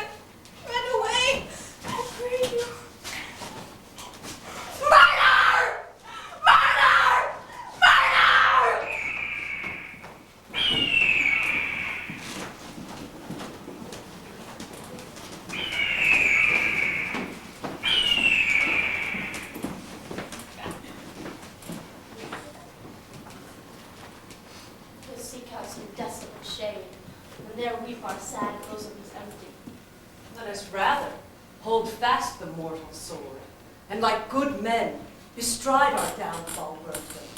Each new morn, new widow's howl, new orphan's cry, new sorrows strike heaven on the face, that it resounds as if it felt with Scotland, and yelled out like syllable of dole. I believe I'll wail. What none believe, and what I can redress as I shall find the time to friend, I will. This tyrant whose sole name blisters our tongues was once thought honest. You have loved him well, not touched you yet. I am young, but something you may discern in him through me, and wisdom to offer up a weak, poor, innocent lamb to peace an angry God. I am not treacherous. Macbeth is. Good and virtuous nature may recoil in an imperial charge. But I shall crave your pardon. That which you are in my thoughts cannot transpose. Angels are bright still, though the brightest fell. Though all things foul would wear the brows of grace, yet grace must still look so. I have lost my hopes. Perchance even there where I did find my doubts. Why in that rawness left you wife and child? Those precious motives, those strong knots of love without leave-taking. I pray you, let not my jealousies be your dishonors, but mine own safeties. You may be right to jest whatever I should think. Bleed, poor country. Great tyranny, lay thou thy bases sure. For goodness dare not check thee. Wear thou thy wrongs. The title is afeared. Fare thee well, Lord. I would not be the villain that thou thinkst for the whole space that's in the tyrant's grasp, and the rich east to boot. Be not offended. I speak not as an absolute fear of you. I think our country sinks beneath the yoke. It weeps, it bleeds, and each new day a gash is added to her wounds. I think with all there would be hands uplifted in my right. And here from gracious England have I offer of goodly thousands. Yet for all this, when I shall tread upon the tyrant's head, or wear it on my sword, yet my poor country shall have more vices than it had before, more suffer and more sundry ways by him that shall succeed. What should he be? Is myself I mean, in whom I know all the particulars of vice so grafted, that when they shall be opened, black Macbeth shall seem as pure as snow, and the poor state esteem him as a lamb being compared with my confineless harms. Not in the legions of horrid hell can come a devil more damned in evils to top Macbeth. Now I grant him bloody, luxurious, avaricious, false, deceitful, sudden, malicious, smacking of every sin that has a name. But there's nobody, none, in my voluptuousness. Your wives, your daughters, your matrons, and your maids could not fill up the cisterns of my lust. Better Macbeth than such a one to reign. Boundless intemperance in nature is a tyranny. It hath been the untimely emptying of the happy throne and fall of many kings. But fear not yet to take upon you what is yours. You may convey your pleasures in a spacious plenty, and yet seem cold. We have willing dames enough. There cannot be that vulture in you to devour up so many as will to greatness dedicate themselves, finding it so inclined. With this, there grows in my most ill-composed affection such a staunchless avarice that were I king, I should cut off the nobles from their lands, desire his jewels in this other's house, and my more having would be as a sauce to make me hunger more. That I should forge quarrels unjust against the good and loyal, destroying them for wealth. This avarice sticks deeper, grows with more pernicious root than summer's seeming lust, and it hath been the sword of our slain kings. Yet do not fear. Scotland hath poisons to fill up your will of your mere own. All these are portable, with other graces weighed. But I have none. The kingdom coming graces at justice, verity, temperance, stableness, bounty, perseverance, mercy, lowliness, patience, courage, devotion, fortitude. I I have no relish of them, but abound in the division of each several crime, acting in many ways. Nay, had I power, I should pour the sweet milk of concord into hell, uproar the universal peace, and confound all unity on earth. Oh, Scotland! Scotland! If such a one be fit to govern, speak. I am as I have spoken. Fit to govern? No, not to live. Oh, nation miserable, with an untitled tyrant bloody sceptred, when shalt thou see thy wholesome days again? Since that the truest issue of thy throne, by his own interdiction stands accused, and does blaspheme his breed, thy royal father was a most sainted king. The queen that bore thee, oftener upon her knees than on her feet, died every day she lived. Really well.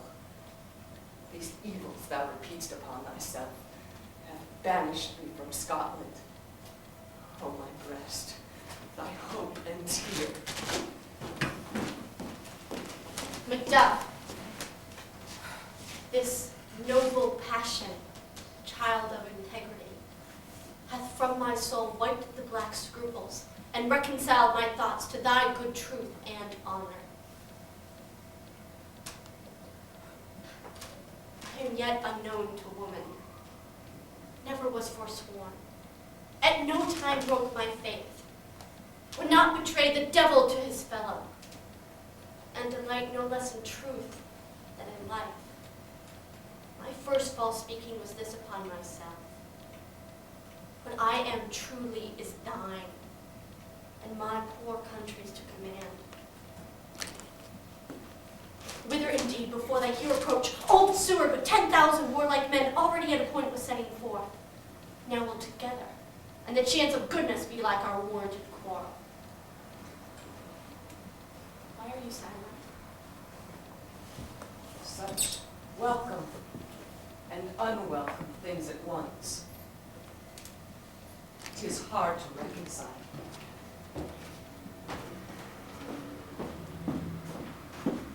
See who comes here. A countryman, yet I know him not. My ever-gentle cousin. Welcome hither. Now I know him. Good God, the times remove the means that make us strangers. Sir, amen. Stand Scotlandward, did. Alas, poor country. Almost afraid to know itself. It cannot be called our mother, our grave. For nothing, but for who knows nothing, is one seen to smile. Sighs and groans and shrieks that rend the air are made, not mocked. For violent sorrow seems a modern ecstasy. There the dead man's knell is scarce asked for who. For the good men's lives expire before the flowers in their caps. Dying or at least sick. Oh, relation. Too nice, and yet too true. How does my wife? Why, well, And all my children? well, too. The tyrant has not battered at their peace? No. We're well at peace when I leave. Be not a niggard of thy speech, how goes? Now is the time of help. Your eye in Scotland would create soldiers, make our women fight to doff their dire distresses. Be it the comfort we are coming thither. I would I could answer the comfort of the like. But I have words that would be howled out in the desert air where hearing should not latch them. What concern they? The general cause, or is it a fee grief due to some single No mind quest? that's honest, but in it shares some woe. For the main part of it pertains to your woman. If it be mine, keep it not from me. Quickly, let me have Let it. not your ears despise my tongue forever, which shall possess them with the heaviest sound that ever yet they heard.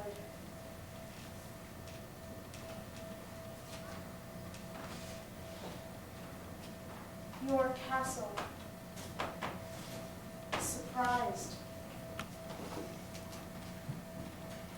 Your wife and babes savagely slaughtered. To relate the manner on the quarry of these murdered deer to add the death of Merciful heavens. Give sorrow words. The grief that does not speak whispers the o'erfought heart and bids it break. My children, too? wife, children, servants, all that could be found. And I must be from thence. My wife killed too? As I have said. Let us make medicines of our great revenge to cure this deadly grief. He has no children.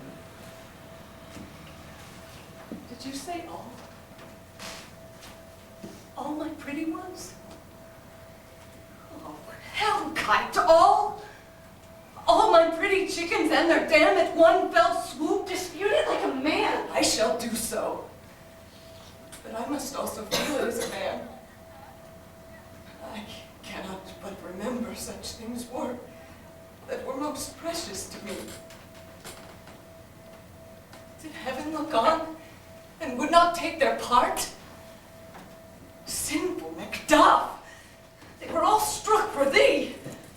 Not that I am, not for their own demerits, but for mine, thus slaughtering their souls. Heaven rest them now. Be this the whetstone of your sword. Let grief convert to anger.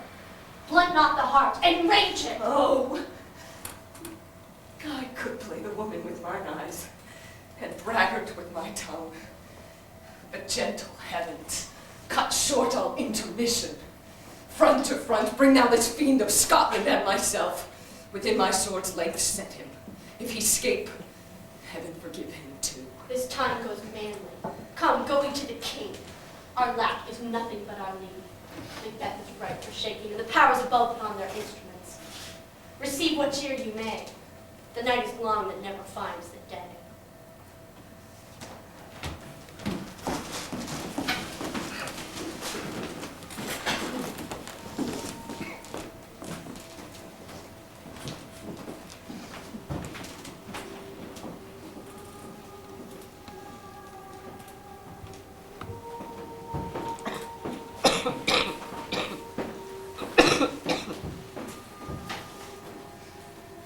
I have 2 nights watched with you. We can perceive no truth in your report.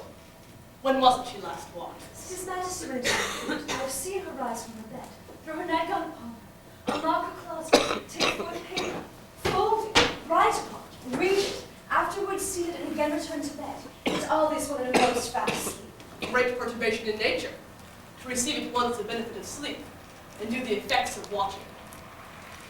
In this slumbery agitation, besides her walking and other actual performances, what at any time have you heard her say? That, sir, which I will not report after her. You may to me, it is most meet you should. Neither to you nor to anyone, having no witness to confirm my speech. Oh, here she comes. This is her very night, by my life, fast asleep. Observe her, stand close. How came she by that light? I stood by her. She is led by her continually, 'tis her command. You see her eyes and look. Either their sins are shut. What is it she does now? Look how she rubs her hands. It is an accustomed action with her to seem thus washing her hands. I have known her continue a quarter of an hour at least. It is a spot. Hark, she speaks. I will set down what comes from her, satisfy my remembrance the more stronger.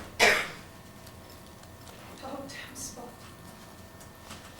Oh, dare I say?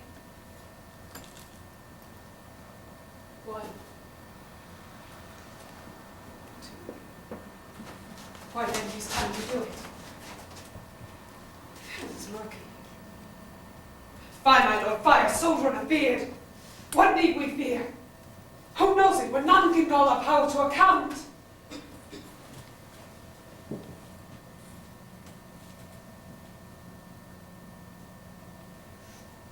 Who would have thought the old land had so much blood in it? Do you mark that?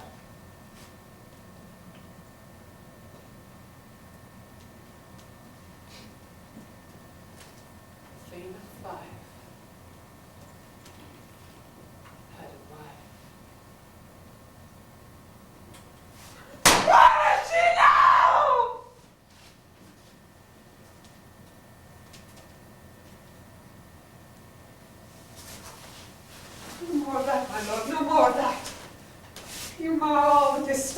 Go to, you have known what you should not. She spoke what she should not. I'm sure of that. Heaven knows what she has known.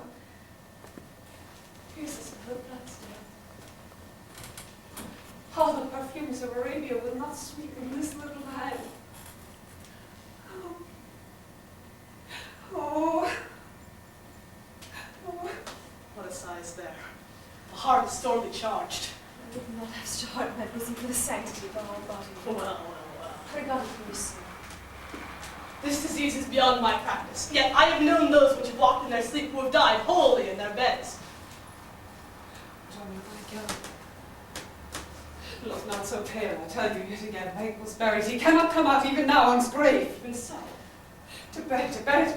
There's a knocking at the gate. Come, give me your hand. Come. What's done cannot be undone. To bed. To bed.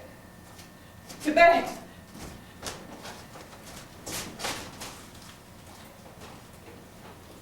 Will she go now to bed? Directly. Foul whisperings are abroad. Unnatural deeds to breed unnatural troubles. Infected minds that their death pillows have discharged their secrets. More needs she the divine than the physician. God forgive us all. Look after her. Remove from her the means of all annoyance, and still keep eyes upon her.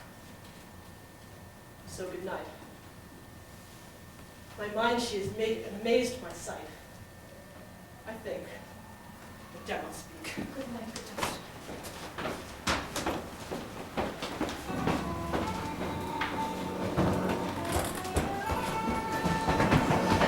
The English palmers near that on my Malcolm, his uncle's sword and the good Macbeth. Revenge is burning them for their dear causes, wood to the bleeding and grim below. Excite the mortified men. Dear Burnham Wood, shall we meet them? That way are they coming? Who knows that Donald may be with his brother? For certain, sir, he is not. I'm a father of all the gentry. There is Seward's son, and many unrefused that even now do protest their first of manhood. What does the tyrant? Great Dunsinane he strongly fortifies. Some say he's mad, others that lesser hate him, to call it valiant fury. But for certain he cannot buckle his distempered cause within the belt of rule. Now does he feel his secret murders sticking on his hands. Now minutely revolts upbraid his faith breach. Those he commands move only in command, nothing in love. Now does his title hang loose about him, like a giant's robe upon a dwarfish thief. Who then shall blame his pestered senses to recoil and start, when all that is within him does condemn itself of being there? Well, march we on, to give obedience where 'tis truly owed. Meet we the medicine of the sickly wheel, and with him pour we in our country's purge each drop of us. Or so much as it needs, to do the sunflower and drown the weeds. Make we our march towards Burnham. Bring me no more reports, let them fly all. Till Burnham Wood remove to Dunsinane, I cannot taint with fear. What's the boy, Malcolm? Was he not of woman born? The spirits that know all mortal consequences have pronounced me thus. Fear not, Macbeth. No man of woman born shall e'er have power upon thee. Then fly, false thanes, and mingle with the English epicures. The mind I sway by and the heart I bear shall never sag with doubt, nor shake with fear. Devil damn thee black, thou cream-faced loon. Where got'st thou that goose look? There are 10,000 Geese, villain! soldiers, sir. Go prick thy face and overread thy fear, thou lily-livered boy. What soldiers, Patch? Death of thy soul, those linen cheeks of thine are counselors to fear. What soldiers, Wayface? The English force. Take thy face hence! Satan! I am sick at heart when I behold. Satan, I say! This pushwood chimney ever deceit me now. I have lived long enough. My way of life has fallen to the seer. The yellow leaf and that which should accompany old age, as honor, love, obedience, and troops of friends, I must not look to have. But in their stead, curses, not loud, but deep, mouth, honor, breath, which the poor heart would fain deny and dare not. Satan! What's your gracious pleasure? What news more? All is confirmed, my lord, which was reported. I'll fight till from my bones my flesh be hacked. Give me my armor. It is not needed. I'll put it on. Send out more horses. Scur the country round. Hang those that talk of fear. Give me my armor.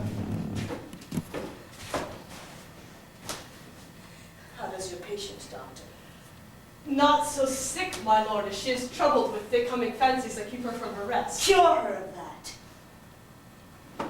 Canst thou not minister to a mind diseased? Pluck from the memory the rooted sorrow. Raise out the written troubles of the brain, and with some sweet, oblivious antidote, cleanse the stuffed bosom of the perilous stuff which weighs upon the heart? Therein the patient must minister to himself. Throw physic to the dog, I'll none of it. Come, put on my armor. Give me my sword. Satan, send out! Doctor, the things fly from me. Come, sir, dispatch. If thou couldst, doctor, cast the water of my land, find her disease, and purge it to a sound and pristine health, I would applaud thee to the very echo that should applaud again. Pull it off, I say! What rhubarb senna, what purgative drug would scour these English heads? Hearest thou them? Aye, my good Lord Torwell, preparation makes us hear something. Bring it after me. I will not be afraid of death and bane, till burning forest do come to Dunsinane. Were I from Dunsinane away in Kildare, prophet again should hardly draw me here.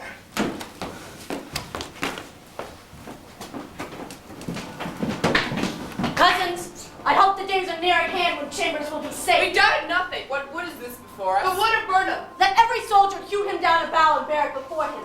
Thereby shall we shadow the numbers of our host, and make discovery ere and report of us. It shall be done. We learn no other but the confident tyrant keeps still in Dunsinane, and will endure our setting down before. 'Tis his main hope, for where there's advantage to be given, both more and less have given him the revolt. None serve with him but constrained things whose hearts are absent too. Let our just censures attend the true event, and put we on industrious soldiership. The time approaches that will with due decision make us know what we shall say we have, and what we owe. Thoughts speculative their unsure hopes relate, but certain issue, strokes must arbitrate, towards which advance the war. Ha! Hang out our banners on the outer walls. The cry is still, they come. Our castle strength will laugh the siege to scorn. Here let them lie till famine and agony pick them up. Were they not forced with those that should be ours, we might have met them, therefore, beard to beard, and beat them backward home. What is that noise? It's the cry of women, my good lord. I have almost forgot the taste of figs. The times has been my senses would have cooled to hear a night shriek, and my fell of hair would have a dismal treatise rouse and stir as life were in it. I have supped food in powers. Direness familiar to my slaughterous thoughts cannot once stop me. Wherefore was I cry? The queen, my lord, is dead.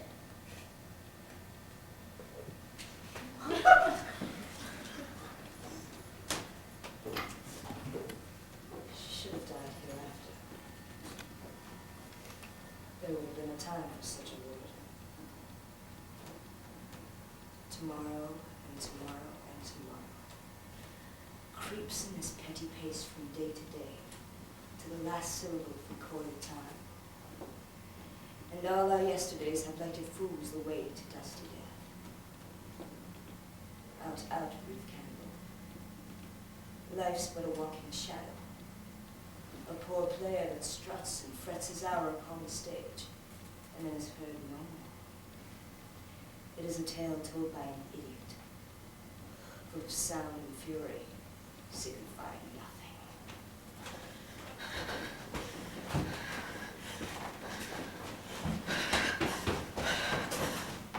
Thou comest to use thy tongue, thy story quickly. Gracious my lord, I shall report that which I say I saw, yet know not how to do it. Well, say, sir. As I did stand my watch upon the hill, I looked toward Burnham, and anon, methought the wood began to move. Liar and slave! Let me endure your wrath if it not be so. Within this 3 mile may you see it coming. I say, a moving grove. If thou speakest false, upon the next tree shall I hang alive till famine cling thee. If thy speech be sooth, I care not if thou dost for me as much. I pull in resolution, and begin to doubt the equivocation of the fiend that lies like truth. Fear not till Burnham Wood do come to Dunsinane, and now a wood comes toward Dunsinane. Arm! arm and out! If this which ye vouches does appear, there's no flying hence nor tarrying here. I begin to be weary of the sun, and wish the estate of the world were now undone. Ring the alarm bell, blow wind, come rack, at least we'll die with harness on our back. Now near enough, your leafy screams throw down and show like those you are. You, worthy uncle, shall with my cousin, your right noble son, lead our first battle. Worthy Macbeth and we shall take upon what else remains to do according to our order. Very well. Do we but find the tyrant's power tonight? Let us be beaten if we cannot fight. Make all our trumpets speak. Give them all breath, those clamorous harbingers of blood and death.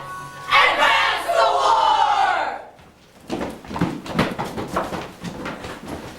If time to mistake, I cannot fly, but bear like I must fight the course.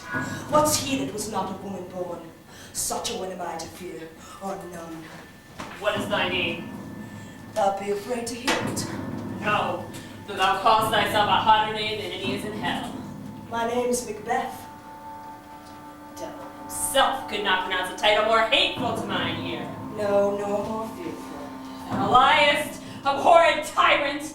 With my sword I'll prove the lie thou speak!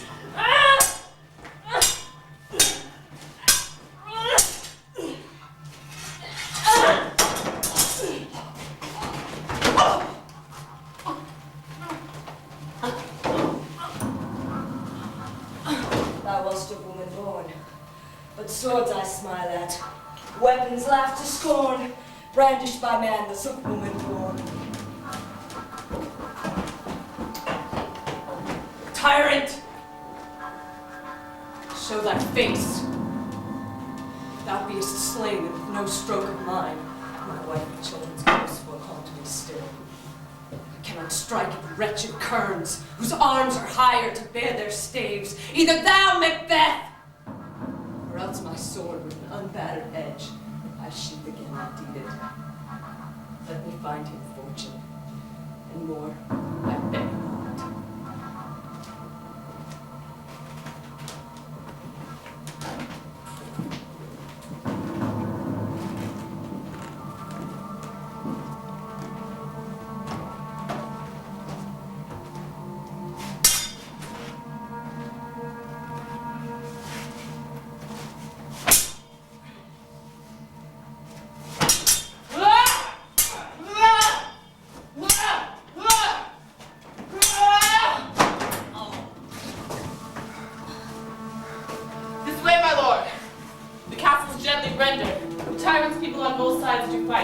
Noble thanes do bravely in the war. The day almost itself professes yours, and little is to do. We've met with foes that did strike beside us. Enter, sir, the castle. Why should I play the Roman fool and die on mine own sword, whiles I see lives, gashes do better upon me? Turn, hellhound! Turn! Of all men else I have avoided thee. But get thee back! My soul is too much charged with blood of thine already. I have no words. My voice is in my sword. Thou bloodier villain, the terms can give thee out.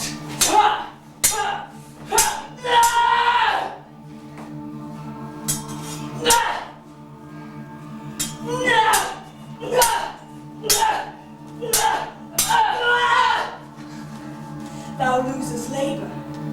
As easy mayst thou the entrenchant air with thy keen sword impress, as make me bleed. Let fall thy blade on vulnerable crests. I bear a charm of life, which must not yield to one of woman born. Spare thy charm, and let the angel whom thou hast still served tell thee, Macduff was from his mother's womb untimely ripped. Accursed be the tongue that tells me so, for it hath cowed my better part of man, and be these juggling fiends no more believed, that culture with us in a double sense, that keep the word of promise to our ear and break it to our hopes. I'll not fight with thee. Yield thee, coward, and live to be the show and gaze of the time. We'll have thee as our rarer monsters are, painted upon a pole and underwrit. Here may you see the tyrant. I will not yield to kiss the ground before young Malcolm's feet, nor to be baited with the rabble's curse. though Burnham would do come to Dunsinane, and though opposed, being of no woman born, yet I will try the last. Before my body I throw my warlike sword. Lay on, Macduff, and damned be him that first cries, hold, enough!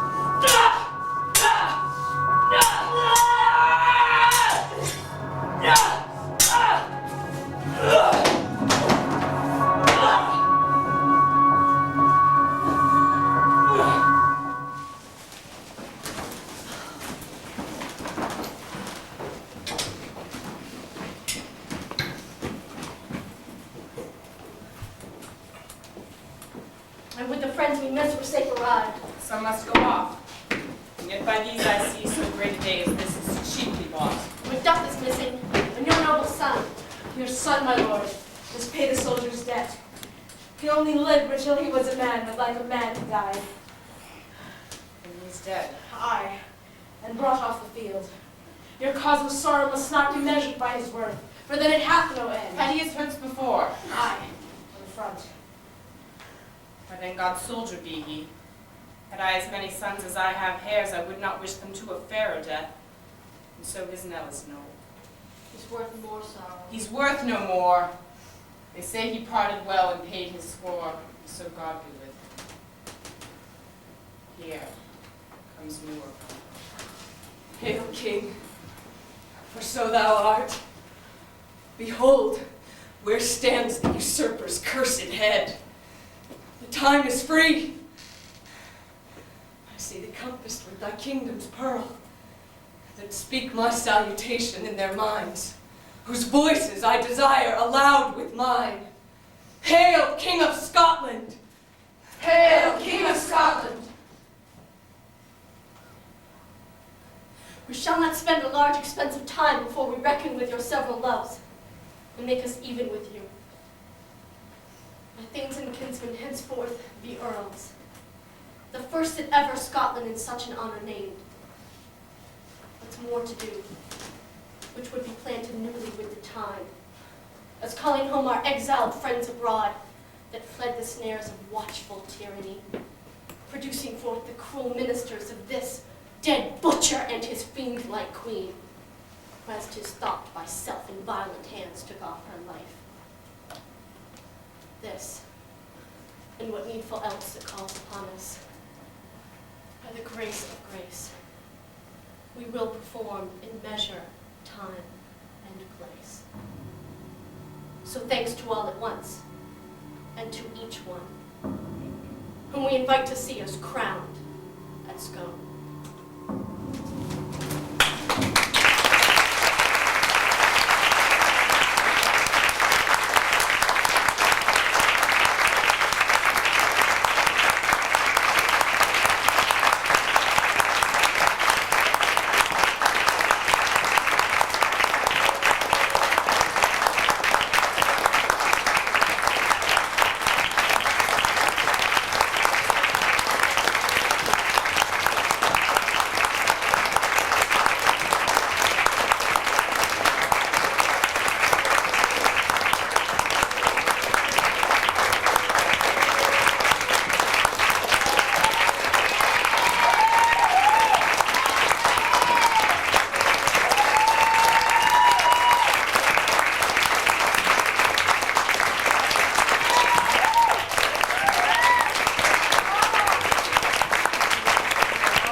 Wow. Yeah, here's the left. Before you go there, one shot front.